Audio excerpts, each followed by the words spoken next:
Γεια σας φίλοι μου, καλώς ήρθατε στο πρώτο του MotoVlog. Ως τώρα έκανα κάποια βιντεάκια με διαδρομές και χειριζόμενα με μουσική. Με την ευκαιρία θα σας πω και μια πρόσφατη ιστορία μου, μια μου δίδαξη που πρέπει να χρησιμοποιούμε ποιοτικό εξοπλισμό.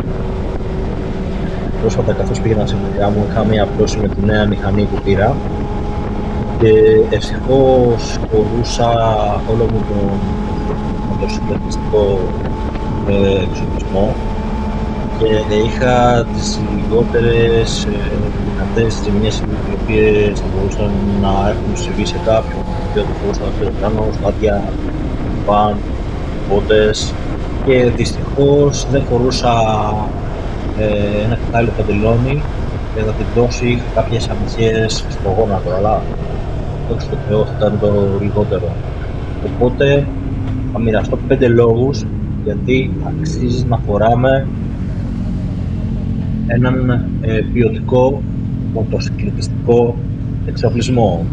Αρχικά, ας ξεκινήσουμε τον πρώτο, το κράνος. Το κράνος είναι το α και το ω, κατά τη γνώμη μου, όταν πάμε να αγοράσουμε τον εξοπλισμό μας. Γιατί προστατεύουμε το κεφάλι μας, το οποίο είναι και το πιο μεγάλο μας περιουσιακό στοιχείο. Αν δεν έχουμε αυτό, δεν υπάρχει ζωή. Οπότε έχει να κάνει με το πόσο εμείς αξιολογούμε τη ζωή μας και ανάλογα πόσο θα επενδύσουμε στο κράνος το οποίο θα φορέσουμε. Δεύτερον, φορώντας ένα καλό φαν, αν υπάρχει οποιαδήποτε πτώση, μας προστατεύει από αμυχές στον κορμό και στα χέρια. Επίσης, αυτή την περίοδο, η οποία έχει πάρα πολύ ζέστη, μας προστατεύει από τα εγκάφματα.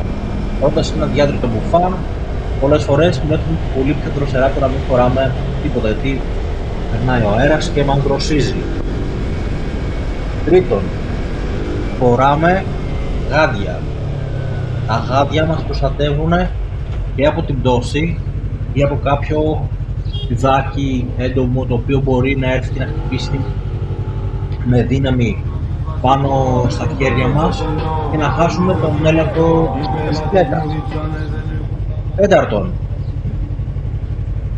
παντελόνι. Είναι κάτι το οποίο δεν είχα και το πλήρωσα γι' αυτό κάποιες γατσουνιές.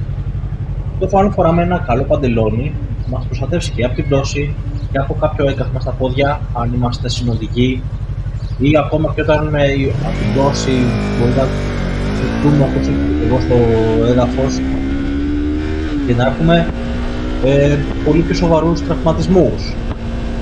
Και πέμπτον, να φοράμε πάντα μπότες.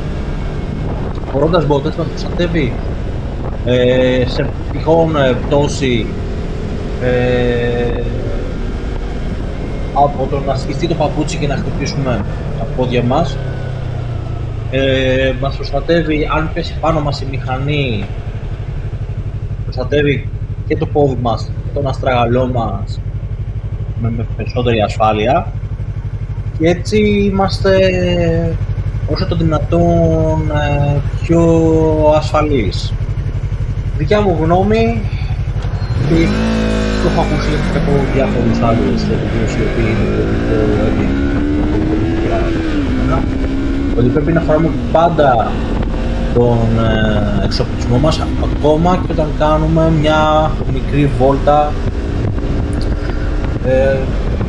μέχρι το σούπερ μάρκετ, για παράδειγμα, γιατί ποτέ δεν ξέρεις τι μπορεί να σου συμβεί. Είναι πάρα πολύ σημαντικό. Εγώ πήγαινα, φανταστείτε, 20 λεπτά από το σπίτι μου στη δουλειά μου και 20 λεπτά επειδή πηγαίνω προς το κέντρο και έχει αρκετή κίνηση, και μου συνέβη αυτή η πτώση. Ήμουνα τυχερός επειδή βρέθηκαν και κάποιοι άνθρωποι οι οποίοι με σηκώθηκαν και με περιμαζέψανε, αλλά αν δεν φορούσα όλο αυτό το εξοπλισμό θα χτυπήσει πολύ περισσότερο.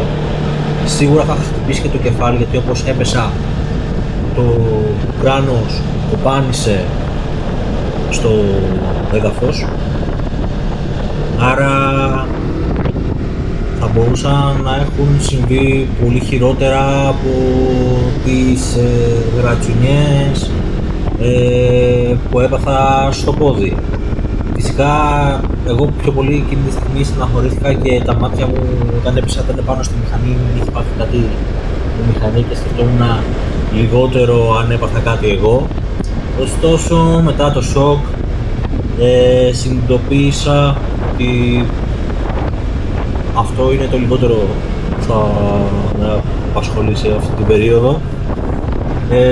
Τα σίδερα και τα πλαστικά φτιάχνονται και ευτυχώς όλα καλά, γι' αυτό να προσέχετε, να οδηγάτε με ασφάλεια, να υπακούτε τους κανόνες κυκλοφορίας και να φοράτε πάντα όλο σας το μοτοσυκλετιστικό εξοπλισμό και το κράνος σας πάντα δεμένο, γιατί αν δεν το φοράτε δεμένο είναι σαν να μην το φοράτε. Τα λέμε την επόμενη φορά. Γεια σας.